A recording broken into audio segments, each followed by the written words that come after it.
Today, our young warriors showed that top-level sports are about more than just the ring.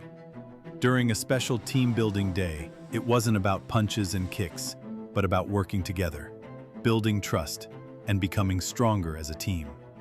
The Dutch youth team stands on the eve of a great challenge, the World Championships in Abu Dhabi.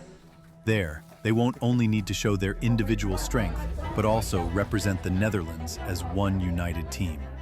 By facing challenges together, pushing boundaries, and having fun, something essential is growing, a bond stronger than any opponent. And how better to end such a day than in style, with a delicious Thai buffet, a nod to the roots of our sport, and a tasty reward after a day full of dedication and team spirit. One team, one goal, representing the Netherlands together on the road to Abu Dhabi.